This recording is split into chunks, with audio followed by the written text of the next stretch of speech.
खबरों की शुरुआत बात करते हैं किसानों की। किसानों ने दिल्ली कूच को लेकर अब ऐलान कर दिया है। जी हां, 2 दिन के लिए पहले इस पूरे आंदोलन को टाल दिया गया, लेकिन पंजाब हरियाणा बॉर्डर पर भी अभी फिलहाल भारी तनाव का माहौल है।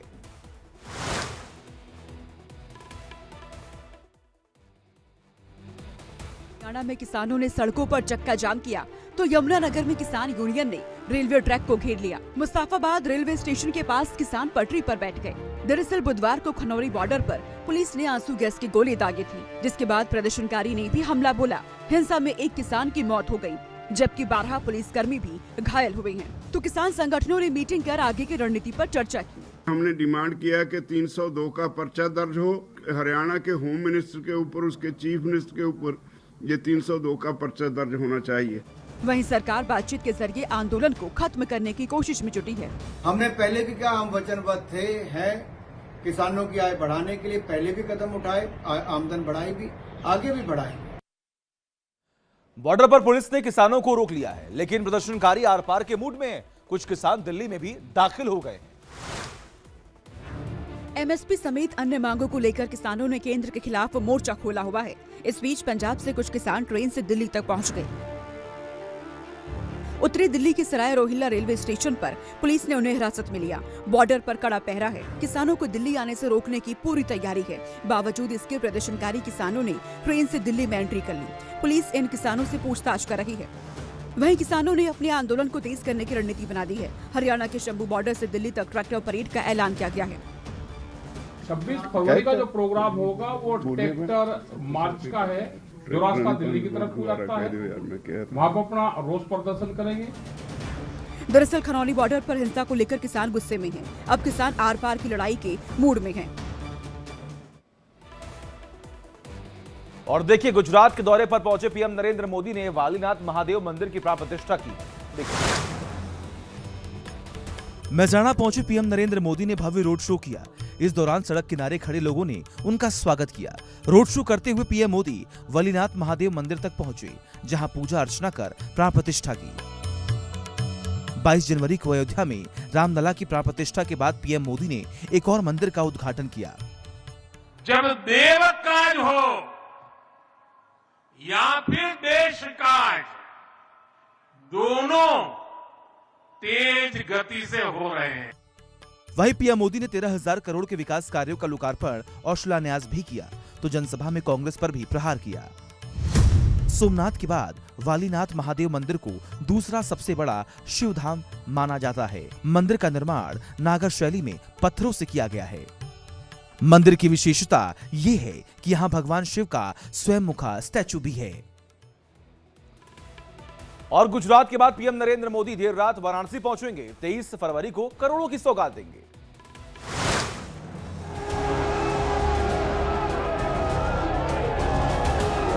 पीएम मोदी बाबा विश्वनाथ की नगरी में 2 दिन तक रहेंगे। इस बार उनके स्वागत की थीम राममय वाली होगी। पुष्प वर्षा और जय श्री राम के उद्घोष के साथ स्वागत किया जाएगा। पीएम मोदी अपने संसदीय क्षेत्र को 14,000 करोड़ से ज्यादा के विकास परियोजनाओं की सौगात देंगे। पीएम मोदी रात 9 बजे एयरपोर्ट पहुंचेंगे। एयरपोर्ट से गेस्ट हाउस तक पीएम मोदी का स्वागत होगा। 23 फरवरी को बीएचयू के स्वतंत्रता भवन में पहला कार्यक्रम होगा। खेलकूद, फोटोग्राफी, ज्ञान और संस्कृति प्रतियोगिता के प्रतिभागियों से संवाद करेंगे। 5 प्रमुख प्रतिभागियों को सम्मानित भी करेंगे। सीर गोवर्धन रविदास मंदिर में पूजा करेंगे। मूर्ति का लोकार्पण करेंगे। 2 बड़ी जनसभाओं को भी संबोधित करेंगे पीएम मोदी। इसके अलावा बनारस काशी संकुल का करखियाओं में उद्घाटन करेंगे। लोकसभा चुनाव के लिहाज से पीएम मोदी का ये दौरा बेहद अहम माना जा रहा है। और देखिए, आगामी लोकसभा चुनाव की सीटों को लेकर कांग्रेस और आम आदमी पार्टी में डील लगभग पक्की हो गई है।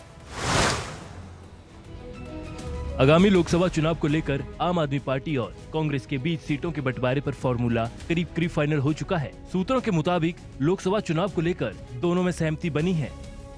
दिल्ली, गुजरात, असम और हरियाणा सीटों पर बात बनी। दिल्ली में आप 4 और कांग्रेस 3 सीटों पर लड़ेगी चुनाव। गुजरात में आम आदमी पार्टी 2 सीटों पर लड़ेगी चुनाव। हरियाणा और असम में कांग्रेस और आप में एक सीट पर सहमति बनी है। हालांकि गठबंधन को लेकर आम आदमी पार्टी खुलकर कुछ भी नहीं कह रही। गठबंधन के विषय में एक बड़ी दिलचस्प बात है, जो चर्चा है वो सारे सूत्रों के हिसाब से चलती है। और कोई आदमी माइक कैमरे पे बोलने के लिए तैयार नहीं है। तो हम भी ऐसा काम क्यों करें, माइक पे हम ये बात क्यों बोलें? जब चर्चा ही सूत्रों के हिसाब से चल रही है तो थोड़ी देर और चला लो आप। जानकारी के मुताबिक आम आदमी पार्टी दिल्ली के साउथ नॉर्थ वेस्ट, नई दिल्ली और वेस्ट दिल्ली पर अपने उम्मीदवार उतार सकती है। दिल्ली के मुख्यमंत्री अरविंद केजरीवाल की मुश्किलें बढ़ सकती हैं। ईडी ने 7वीं बार अरविंद केजरीवाल को समन भेज दिया है। दिल्ली के कथित शराब घोटाले में मनी लॉन्ड्रिंग केस को लेकर ईडी जांच में जुटी है। एक बार फिर केजरीवाल को पूछताछ के लिए बुलाया गया है। ईडी ने 7वीं बार समन जारी करते हुए 26 फरवरी को पेश होने के लिए कहा है। जब ईडी खुद इस मामले को कोर्ट लेके गई है तो वो फिर कोर्ट के फैसले का इंतजार क्यों नहीं कर रही? इससे पहले केजरीवाल को 19 फरवरी को ईडी के सामने पेश होना था, लेकिन वो हाजिर नहीं हुए। तो बीजेपी भ्रष्टाचार के मुद्दे पर केजरीवाल को घेर रही है। आज जो लोग इस्तीफा मांगते थे वो जांच में शामिल होने से घबरा रहे। कहीं ना कहीं चोर की मूंछ में तिनका जरूर है। अब तक 6 बार केजरीवाल को समन भेजा जा चुका है, लेकिन वो ईडी के सामने पेश नहीं हुए। जम्मू कश्मीर के पूर्व राज्यपाल सत्यपाल मलिक के खिलाफ सीबीआई एक्शन मोड में है। उनके ठिकानों पर छापेमारी हो रही है। देखिए, सीबीआई ने घोटाले के मामले में दिल्ली में पूर्व गवर्नर के सोम विहार इलाके में स्थित घर पर छापा मारा। ये कार्रवाई कीरू हाइड्रो इलेक्ट्रिक प्रोजेक्ट में करप्शन को लेकर की गई। सत्यपाल मलिक ने छापेमारी को बेवजह परेशान करने वाला बताया है। ये पहले भी एक बार आ चुका, मैं इसको कनेक्ट नहीं करता हूँ, बट ये है कि इनका एटीट्यूड ये है कि किसी तरह डराओ, धमकाओ, मारो। सीबीआई ने कुल 30 ठिकानों पर दबिश दी। इससे पहले 6 जुलाई 2022 में भी 16 जगहों पर छापेमारी हुई थी। उन्होंने बड़े सवाल जो है केंद्र सरकार के सामने खड़े किए थे और आज सीबीआई उनके यहाँ छापा मार रही है। बहुत गंभीर और चिंता की बात है। आपको बता दें, कीरू हाइड्रो पावर प्रोजेक्ट में 300 करोड़ की रिश्वत का मामला। सीबीआई ने 2 अलग अलग मामलों में एफआईआर दर्ज की है। चिनाब नदी पर विकसित की जा रही रन ऑफ द रिवर योजना है। 4287 करोड़ रुपए अनुमानित लागत है। जम्मू कश्मीर में बिजली आपूर्ति लक्ष्य है। और देखिए, सीएम योगी ने गोरखपुर को 1000 करोड़ से ज्यादा की परियोजनाओं की सौगात दी है। देखिए, गोरखपुर में 650 करोड़ रुपए की अनुमानित आय वाली गीड़ा के कालेसर आवासीय टाउनशिप योजना को लॉन्च किया गया। इस मौके पर सीएम योगी ने 20 नई विकास परियोजनाओं का लोकार्पण किया। उन्होंने कहा कि गीड़ा में लोगों के सपनों का घर बनेगा। गीड़ा प्रशासन आगे आया है कि हम एक आवासीय सुविधा, अत्याधुनिक आवासीय सुविधाओं से युक्त एक आवासीय योजना यहाँ पर हम लागू करेंगे। कालेसर में 120 एकड़ में आवासीय परियोजना, छोटे मध्यम और बड़े आकार के भूखंड होंगे। एक अंतर्राज्यीय बस टर्मिनल बनाने की भी योजना है। कार्यक्रम के दौरान सीएम योगी ने आईटी के छात्रों को प्रमाण पत्र बांटे। फूड पैकेजिंग कंटेनर यूनिट का भी शिलान्यास किया। 5000 से अधिक नौजवानों को सीधे नौकरी यहाँ उपलब्ध हो जाएगी, 5000 लोगों को। दरअसल योगी सरकार का लक्ष्य है कि गोरखपुर का विकास, साथ ही युवाओं के लिए रोजगार के अवसर बढ़ाना।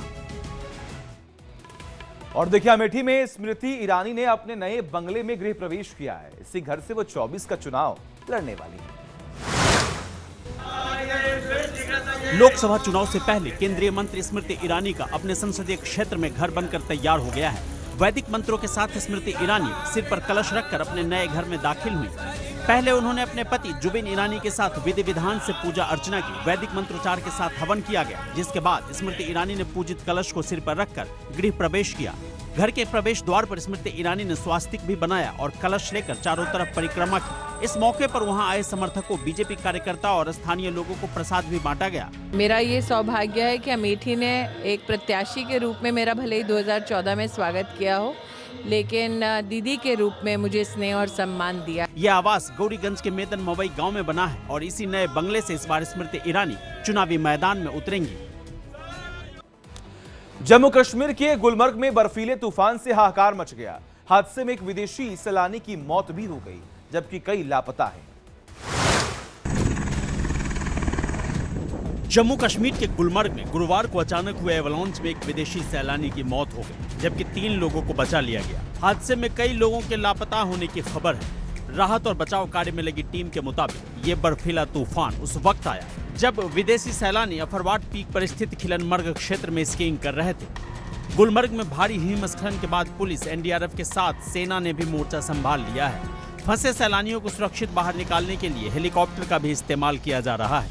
रेस्क्यू टीम ने 3 विदेशी सैलानियों को बचा लिया। इन्हें अस्पताल में भर्ती कराया गया है।